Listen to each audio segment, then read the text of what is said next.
The COT report is not the only thing that matters in the market. However, the COT report is one of the most important things you should know as a trader in the market, especially if you trade due to fundamental analysis and you use it for your long-term trading.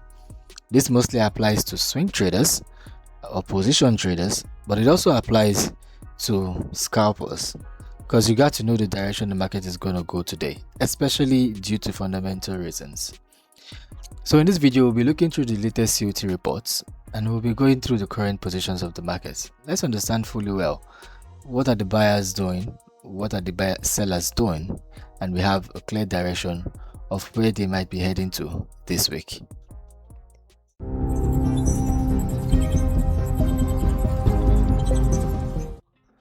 So as usual, we're going to start the video by looking through the graph. The first graph we have here says all the leverage fund stands by currency in the recent report. And we can clearly see here that the Australian dollar and the British pound, these are the only currencies it seems like it has good buying potential. Except this, every other thing has a heavy sell situation. But then we look at the total leverage stands for the whole year. Now, when I say the whole year, it is a year to date. So January 1st till today, this is the total amount of orders they've placed and the percentage split. We can see that the leverage funds have been more bullish on the Australian dollar, more bullish on the British pound, but they've finally become neutral in total by all orders placed on the euro. And every other thing has always been on the short side.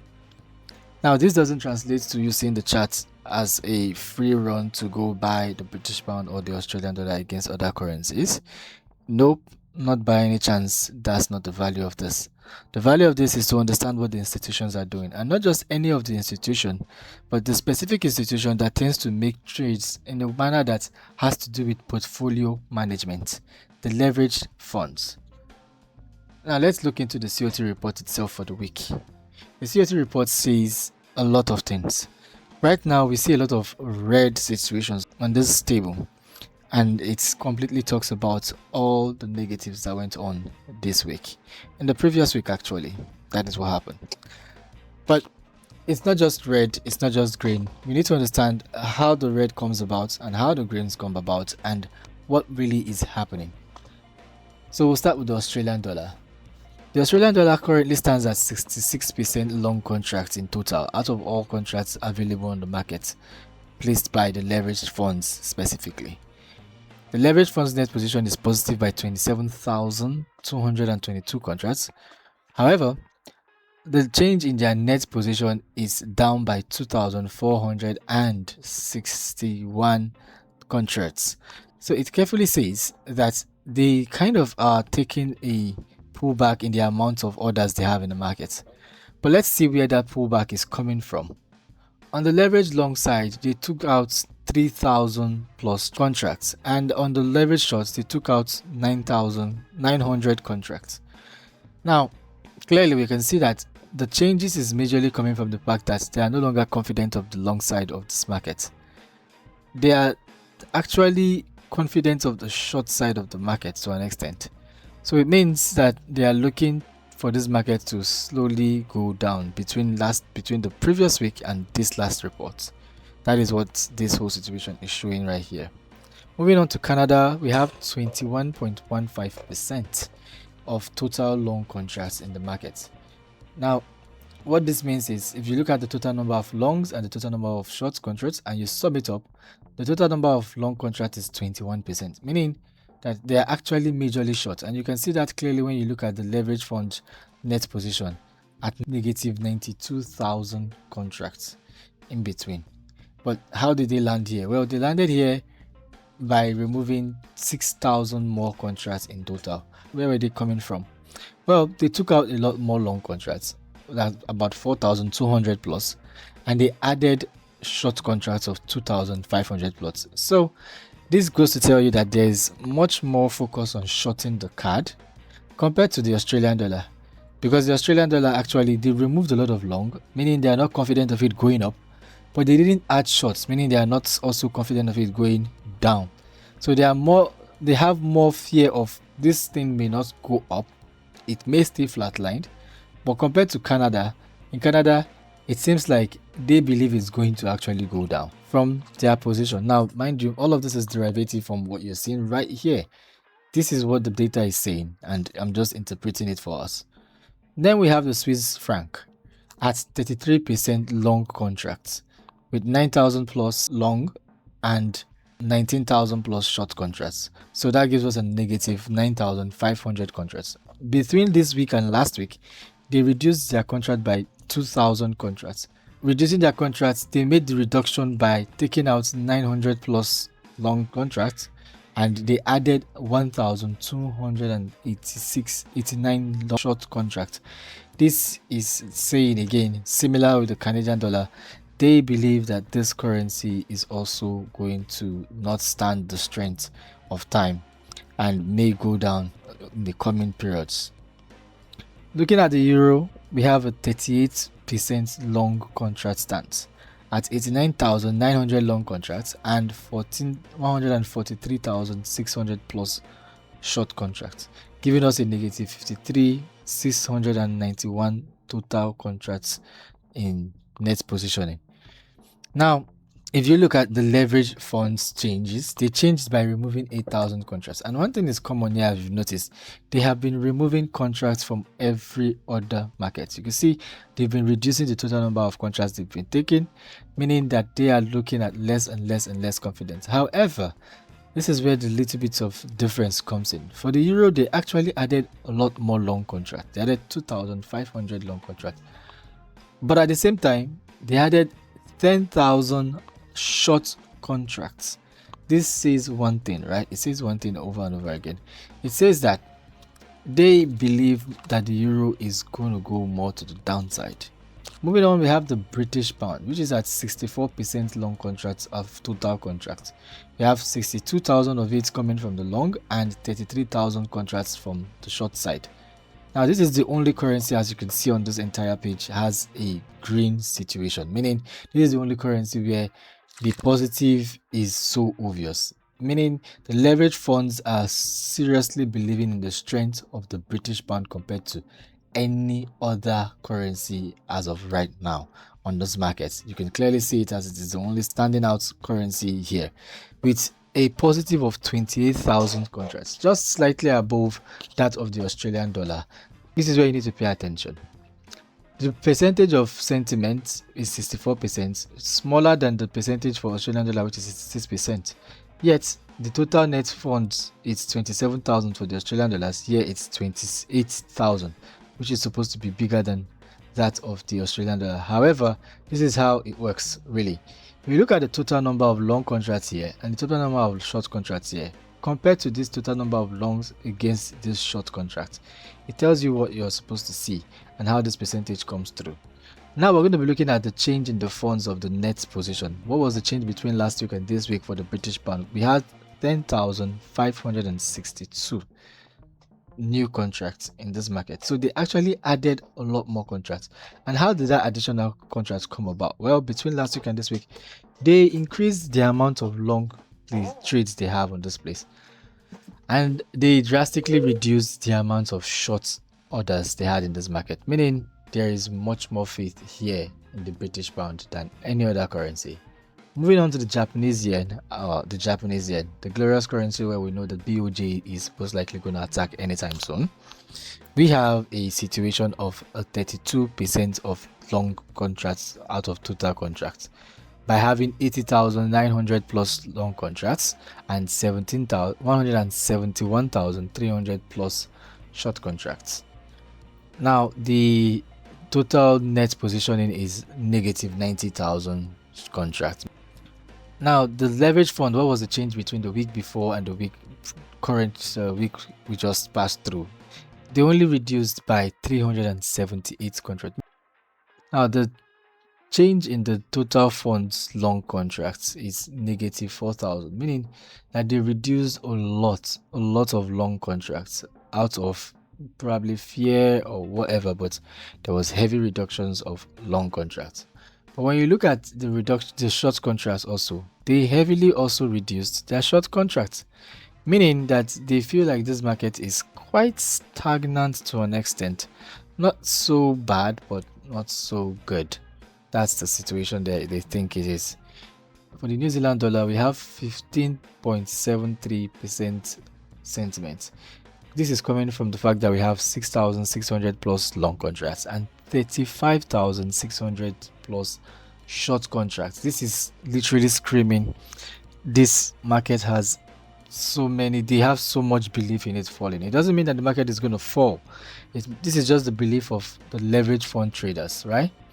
When you look at the total number of contracts they have, you know this is their current the bias of the majority of the leverage fund traders.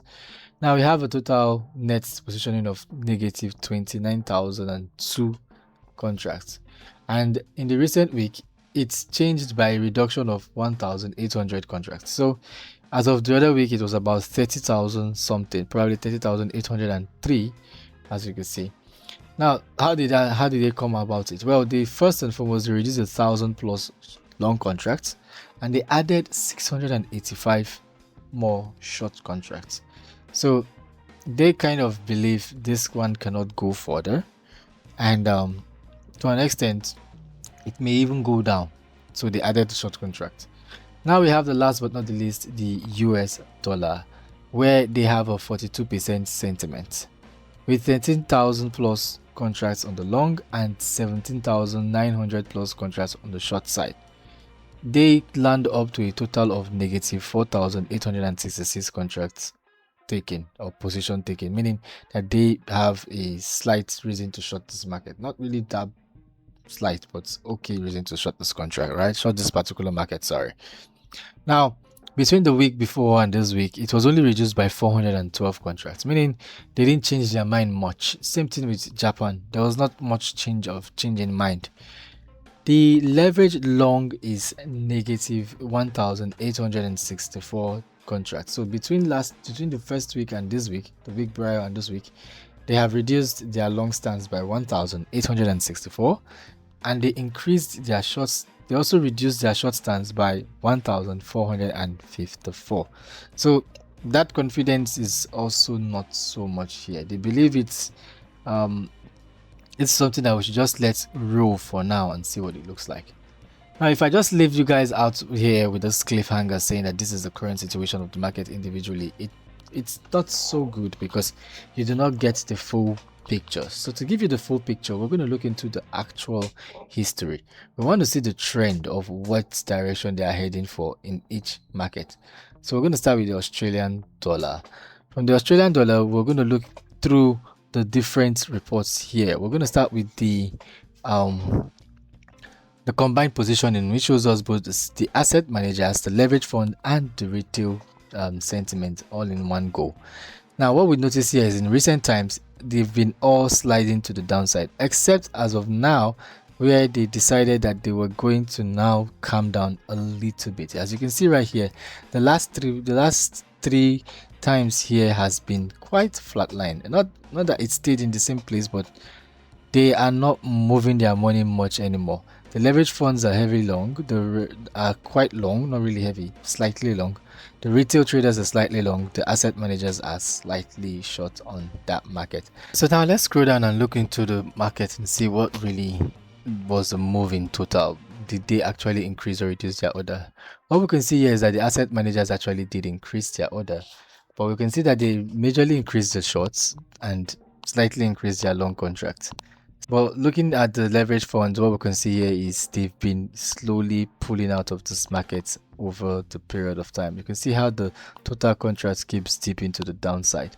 So it's a market where they are still long, but they are being careful with their going long here now. Moving on, we have the next market, the Canadian dollar. The Canadian dollar has currently all sentiment looking like it's in the sink. Well, this is the funny situation. The asset managers, they've increased their contracts. They increased their contract by majorly reducing the long contracts, as you can see down here, and increasing their short contracts heavily, meaning that they believe this currency is about to sink. And then take a good look at what the leverage funds are doing. Massively increasing short contracts and keeping the long contracts just a little bit above water. That shows one thing, right? They believe this currency is going to fall over time. strong belief for that matter, not just a normal belief. Then we have the Swiss franc. The Swiss franc, well, the Swiss franc has a situation here where everything is on also the downside. You can see how the leverage funds have, the asset managers have a lot short contract here and very few long. Then we have the leverage fund managers who also have very, very strong similar situation. And then also to make it worse, they have been increasing the amounts of contracts they have, but the amounts of short contracts in total in the market is usually, should I say, shorting out the long contracts available in that same market. Now we have the euro. The euro has been beautifully long by the market for a long time now. It's been, if you look at that beautiful stay above by the asset managers. But when we come to the leverage funds, we see a slightly different ball game. In the recent weeks, they seem to have increased the amount of short contracts they have while keeping down the long contracts they have, but reducing it so slow, like reducing the total number of contracts so slowly. However, this recent 4 weeks has shown that they are fully one side loaded on this market. Moving on to the British pound itself, what we see here is that the asset managers highly do not believe in the British economy surviving for long. You can see it right here, the asset managers themselves heavily not believing in it. But the leverage funds, they have been strongly for the British pound for a long time now. You can see it since 2025. They've only gone below 50% once. I mean, just 1 week, and that was back in November 2025. And ever since then, they've been way above 50% total contracts on the long side, meaning they strongly believe in this market to keep running to the upside. For real, right? That's lovely. That's really lovely. Then we have the Japanese yen. Japanese yen, we saw the asset managers bubble up the amount of contracts they have and then bubble it up by padding it up with heavier amounts of short contracts. But in recent time, they've started to reduce it. But anyways, it looks like it's beginning to reduce in total, right? Beginning to reduce their short contracts and let it go slowly. Then we have the leverage funds, which also ballooned their total contracts, but balloon in the sense that the short contracts increased way faster than the long contracts. But now we're seeing it slowly die down. They are reducing the short contracts and also reducing the long contracts here. Moving on, we have the next market, the New Zealand dollar. Looking at the current situation of this market, just from the graph alone, we can see heavy negatives, right? Now let's take a look at what the asset managers are doing. They increased drastically the amount of short contracts they've had, but they started reducing it this last week. Compare that with the asset leverage fund managers who have very similar situation. Major increase in their short orders, even reducing their long orders on this market. That is not so nice. And last but not least, we have the US dollars. The asset managers are so heavily long this currency. Like, there's a strong belief that the dollar will bounce off. That's the situation when it comes to the asset managers. But these are the guys that matters to me, the leverage funds, right? Looking at what they have here, they seem to have reduced confidence heavily. You can see how confidence seems to be dropping by total number of contracts severely dropping. And it's dropping significantly as well as the total number of short contracts too. But it's not moving clear enough to form should I say, a pattern or an intent to which you would want to trade this market next week. Anyways, this is the current situation of the market, and the dashboard is all set. I just want to show you guys one last thing. Let's take a look at the majors themselves and see what it looks like. Now, the majors themselves without the technical data, like I'm taking out the technical chart, because if you look at this first one, what I have here, I have daily technical direction. So taking out daily technical direction from the market and just looking at the fundamental situation, that is the economic news and the sentiment market, looking at what the leverage funds are doing. We have the best performing thing here as the Australian dollar against the US dollar, and then the British pound against the US dollar. These two markets look like markets that are primed to run up. It doesn't mean you're going to see the same on the chart, or it doesn't mean you're going to just go into the chart right now and see it, but you can see how AUD USD British Pound USD and Euro USD are currently standing at a position where almost everything is green. Almost everything is green for them, meaning that they have much more tendency to run to the upside for now. However, again, this doesn't translate directly to your chart. Your chart could have other reasons why it could go lower. And then on the low side, we have USD JPY, USD CAD, and USD Swiss franc. Now, this again is fundamentally, this stands out fundamentally. But when you add that technical data to it, you see a quite different situation. Now we have the British pound topping the entire situation. Even the New Zealand dollar came out from being neutral and came into the zone. Then we have the Australian dollar. Now the Euro USD is, should I call it a quiet currency compared to what we had here, where the Euro USD was slightly above the New Zealand dollar against the US dollar, right? Then we have the US dollar against Japanese yen, kind of in the neutral ballpark in my calculation. Same thing with the USD Swiss franc, very neutral situation. But the USD Canadian dollar is something that has like reasons to sell based on fundamental analysis alongside technical analysis. It shows this is something you should be looking into, the sell situation. However, don't forget that even while selling, you still need to be very careful of the yield and central bank differences. So this has positive central bank differences, meaning buying the dollar against them is going to give you swaps and the rest. However, this is the situation you have to deal with. Figure out how you deal with it and make it a better trade. That is the way it works for us traders. They give us the data and what to figure out what we want to do and try to achieve it. So this is it for today. We've looked at the COT report, understood exactly what the COT report is trying to say for each currency pair. I hope this analysis helped you in your trading career, and I hope it made you look forward to this coming week. Thank you very much for coming. See you guys in the next one. Peace.